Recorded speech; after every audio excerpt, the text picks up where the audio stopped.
Jungle.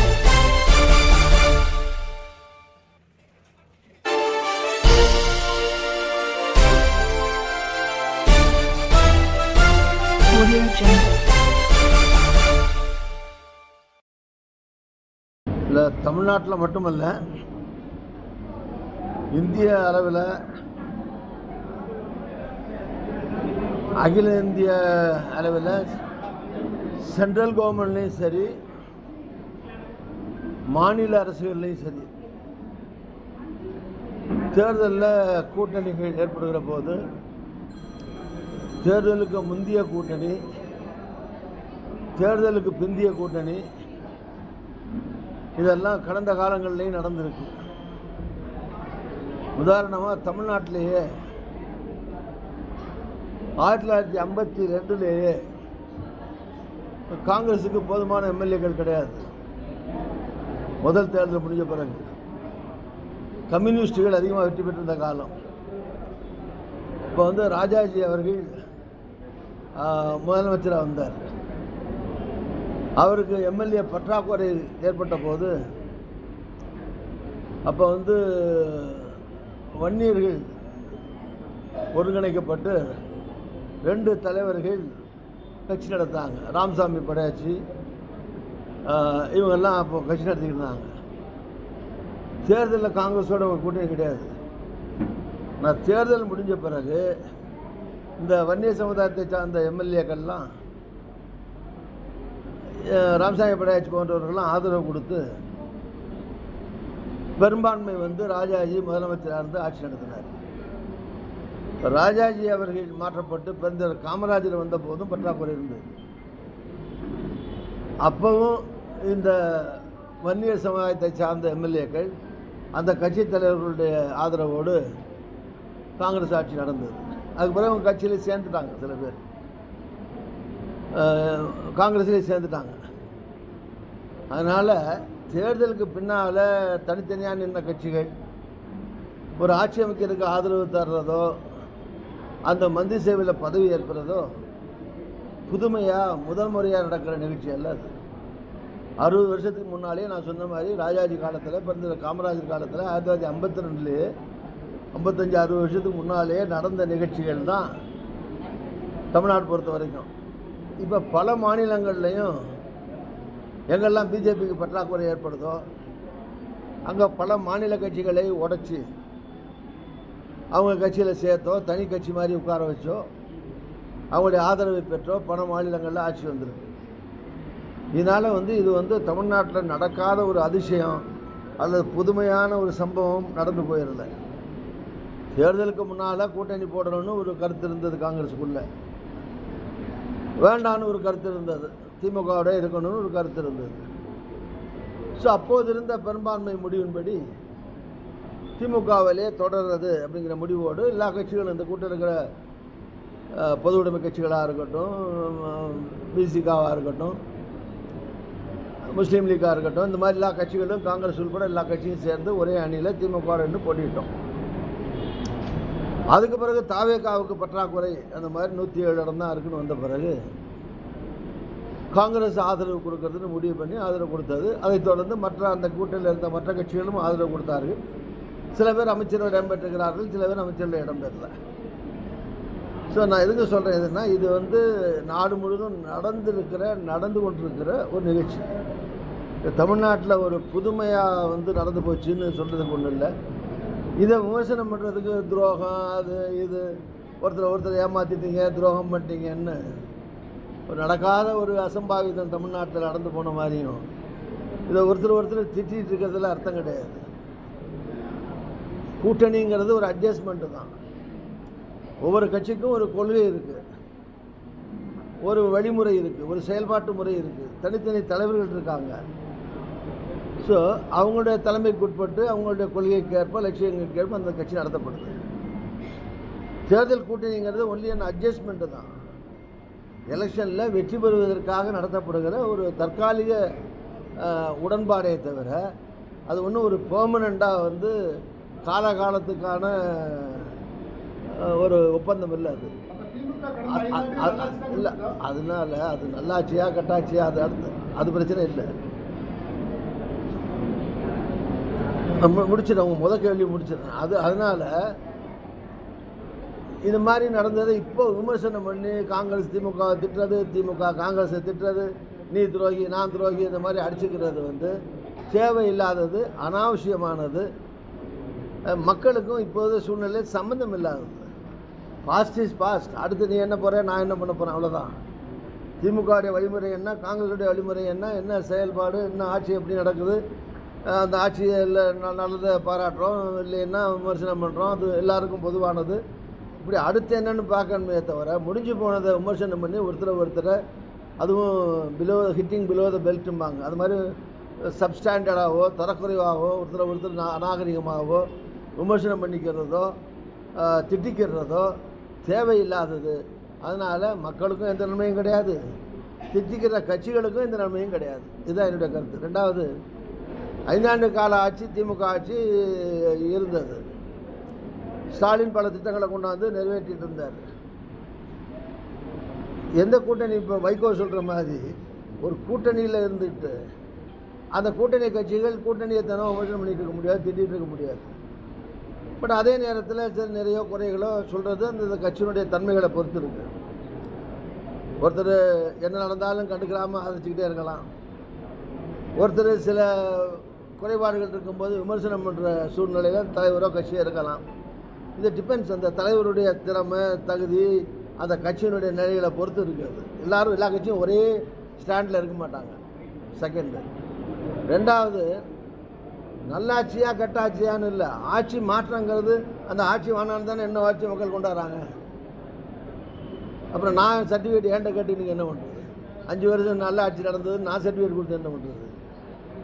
அந்த ஆட்சி வானான்னு தானே திரு விஜய் அவருடைய தலைமையில் தாவேகாவை மக்கள் வெற்றி பெற வைத்திருக்கிறது.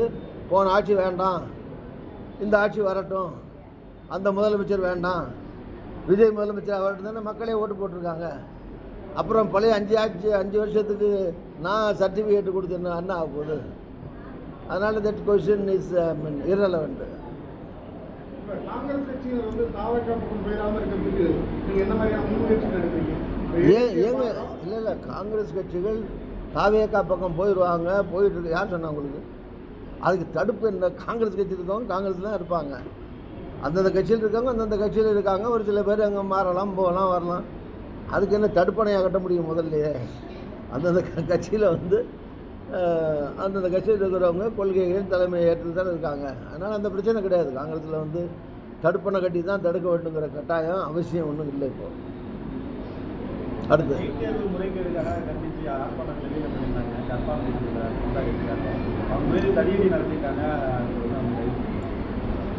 இல்லை, இது வந்து எந்த ஆர்ப்பாட்டமாக இருக்கட்டும், ஜனநாயக ரீதியாக நடக்கிற எந்த கட்சி நடத்தினாலும் சரி, அது காங்கிரஸ் நடத்தினாலும் சரி, ஈவன் பிஜேபி நடத்தினாலும் சரி, திமுக நடத்தினாலும் சரி, அதிமுக நடத்தினாலும் சரி, தாவேகாவை நடத்தினாலும் சரி, பத்திரிகையாளர்கள் நடத்தினாலும் சரி, அரசியல்வாதி நடத்தினாலும் சரி, ஜனநாயக ரீதியான ஒரு கண்டன ஆர்ப்பாட்டமோ ஒரு உண்ணாவிரதமோ மறியலோ வந்துச்சுன்னா அதை மாநில அரசோ மத்திய அரசோ ஜனநாயக ரீதியாக தான் எதிர்கொள்ளணும். அதில் தடியடி பிரயோகமோ அடித்து விரட்டுறதோ பிடிச்சி கொண்டு ஜெயிலில் போடுறதோ சின்ன சின்ன விமர்சனங்களை கூட தாங்கிக்கிறாமல் பண்ணுறதோ அது வந்து முற்றிலும் பத்திரிகை சுதந்திரத்திற்கோ ஜனநாயகத்திற்கோ புறம்பானது. அதே நேரத்தில் பத்திரிகையாளராக இருந்தாலும் சரி, அரசியல்வாதிகளாக இருந்தாலும் சரி, ஊடகங்களாக இருந்தாலும் சரி, எல்லாரும் ஒரு தரத்தை கடைப்பிடிக்கணும். பேனா இருக்குங்கிறதுக்காக கண்டதெல்லாம் எழுத முடியுமா? வாய் இருக்குங்கிறதுக்காக கண்டதெல்லாம் பேச முடியுமா? தனக்கு ஒரு ஊடகம் கையில் இருக்குங்கிறதுக்காக யாரை வேணாலும் தரக்குறைவாக குடும்பத்தையோ அங்கே பிள்ளை குட்டிகள் வரைக்கும் யார் எழுதுகிறாங்கன்னா அதை அப்படி எழுதுகிறவன் குடும்பத்தை விமர்சனம் பண்ணால் தாங்கிடுவானாவன். மற்ற குடும்பத்தையோ பொம்பளையோ பிள்ளைகளையோ வீட்டையோ யாரோ பற்றி தரக்குறைவாக எழுதுகிற ஒருத்தர் அவர் வீட்டில் பெண்டு பிள்ளைகளையோ அக்கா தங்கச்சியோவோ மனைவியோ தரக்குறைவாக விமர்சனம் பண்ணால் அப்படி எழுதுகிறார் தாங்கிடுவாரா? அந்த சுய பரிசோதனை இருக்கணும். பொதுவாக ஒரு ஸ்டாண்டர்டை குறையக்கூடாதுல்ல. கடந்த காலத்தில் அரசியலுக்கும் இப்போ இருக்கிற அரசியலுக்கும் தரம் குறைஞ்சிட்டே இருக்குது. ஸோ அந்த தரம் குறையாமல் பார்த்து கொள்ள வேண்டியது எல்லா தரப்பினருடைய பொறுப்பும் கூட. அவ்வளோதான்.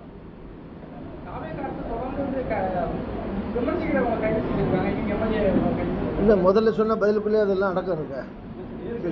ஜனநாயக ரீதியாக தான்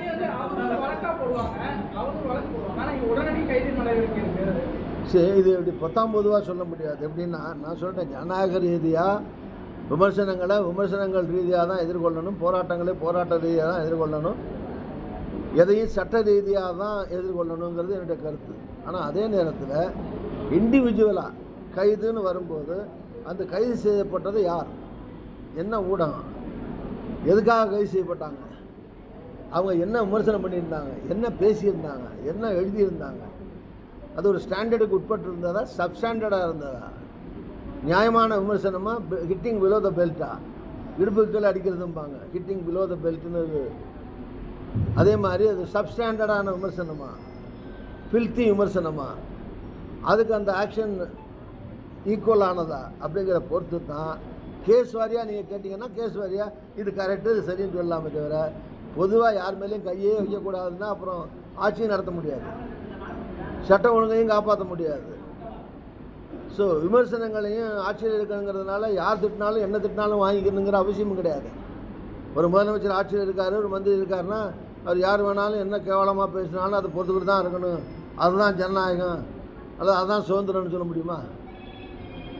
ஸோ அதனால் அதுவும் அந்தந்த ஐட்டங்களை பொறுத்து, அந்தந்த சம்பவங்களை பொறுத்து தான் அது சரியா தப்பா, இந்த கேஸ் சரியா தப்பா, கைது பண்ணது சரியா தப்பா அப்படின்னு சொல்ல முடியும். அது அவங்க என்ன எழுதினாங்க, என்ன பேசினாங்க, அது ஒரு ஜனநாயக வரம்புகளுக்கு உட்பட்டதா, நாகரிக சமுதாயத்தில் நாகரிகத்துக்கு உட்பட்டதா, இல்லை ஃபில்த்தியா, கேவலமாக, சொல்ல அருவருப்பான ஒரு செய்தியை சொல்லியிருக்காங்களா, இதை பொறுத்து தான் அதை இடைப்பட்டு தான் சொல்ல முடியும்.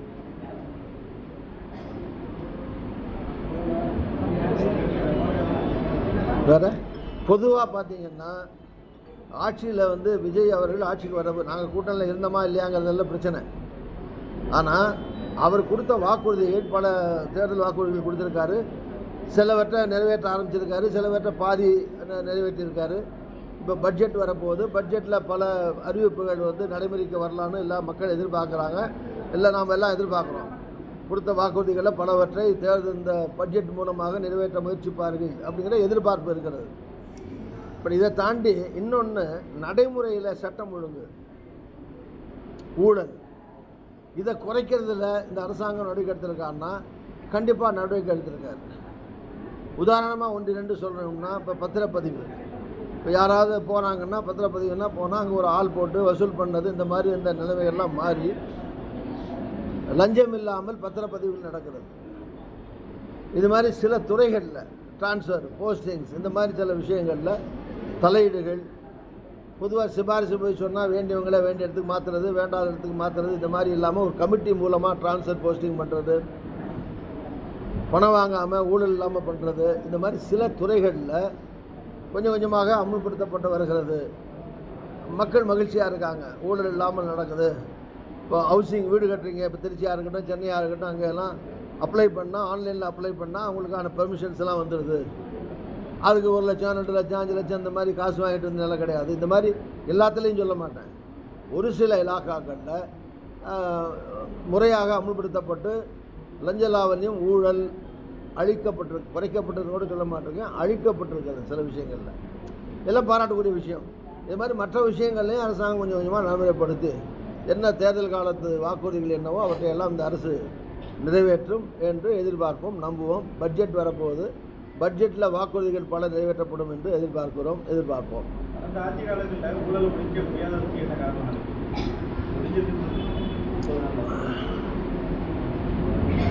ஊழலை ஒழிக்க முடியாதுன்னு ஒன்றும் கிடையாது.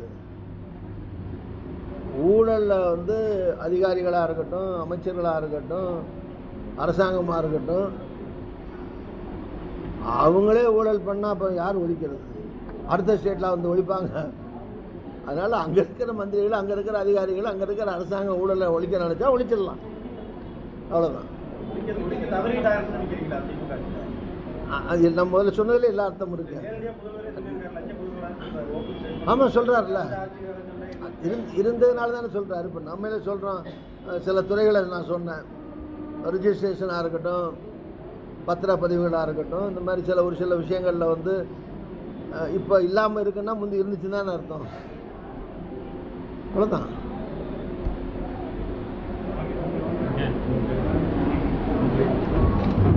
தேசிய அளவில் கலைத்துறைக்கு அது பர்டிகுலராக சினிமாவுக்கான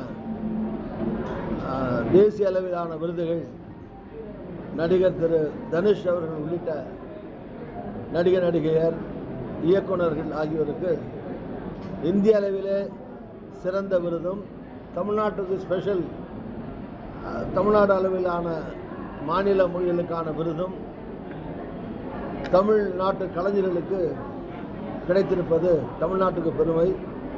தனுஷ் உள்ளிட்ட இயக்குநர்கள் கலைஞர்கள் அனைவருக்கும் காங்கிரஸ் சார்பில் நம்ம அனைவரின் சார்பில் அவர்களை பாராட்டுவோம், வாழ்த்துவோம்.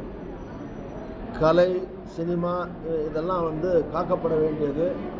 இதெல்லாம் கலாச்சாரத்தின் கண்ணாடிகள், பிரதிபலிப்புகள், பண்பாட்டினுடைய மறுபக்கம். ஸோ இதெல்லாம் காப்பாற்றப்படுவது, அதில் சிறந்த விருதுகள் பெறுவது என்பது தமிழ்நாட்டு கலைத்துறைக்கும் தமிழ்நாட்டு கலைஞர்களுக்கும் பெருமை சேர்க்கக்கூடியது, தமிழ்நாட்டுக்கு பெருமை தரக்கூடியது. அவர்களுக்கெல்லாம் பாராட்டுக்களை, வாழ்த்துக்களை தெரிவித்துக் கொள்கிறேன். குறிப்பாக நண்பர் தனுஷ் மற்றும் நண்பர்கள் எல்லாரும், எல்லா இயக்குநர்கள் எல்லாரும். இன்னைக்கு காமராஜருடைய ஒரு வார காலமாக காமராஜர் பிறந்தநாள் விழா கொண்டாடப்படுது. அதனுடைய நிறைவு கட்டமாக திருச்சி மாவட்டத்தின் சார்பில் இன்றைக்கி நேற்று காலையில் நான், நண்பர் சிதம்பரம், மாணிக் தாக்கூர் அவர்களுடைய தலைமையில் காலையில் மதுரையில் சிறப்பான நிகழ்ச்சி நடந்தது. புதுக்கோட்டை மாவட்டத்தின் சார்பில் பெனட் அந்தோன்ராஜ் நேற்று புதுக்கோட்டை மாவட்டத்தில் நிகழ்ச்சி ஏற்பாடு செய்திருந்தார். இப்போ நெக்ஸ்ட் இந்த மாவட்ட தலைவர் இந்த மாவட்டத்தின் சார்பில் எங்கள் நிகழ்ச்சி ஏற்பாடு செய்திருக்காங்க. ஸோ இந்த நிகழ்ச்சிகளில் பெருந்தவர் காமராஜருடைய புகழ் பரப்பும் விதத்தில் ஏழை எளியவர்கள் சில நல பணிகள், உதவிகள் செய்து நிகழ்ச்சி நடக்கிறது. இந்த நிகழ்ச்சியில் பங்கேற்பதில் மகிழ்ச்சி அடைகிறேன். பெருந்தவர் காமராஜர் காங்கிரஸுடைய இந்திய ஸ்லோகமாக இருக்கக்கூடிய லஞ்சம் தவிர் நெஞ்சம் நிமிர் என்கிற அந்த ஸ்லோகத்திற்கு உதாரண புருஷனாக தேர்ந்தவர் அமரர் பெருந்தவர் காமராஜர் அவர்கள். அவருடைய புகழ் வாழ்க என போற்றுகிறோம்.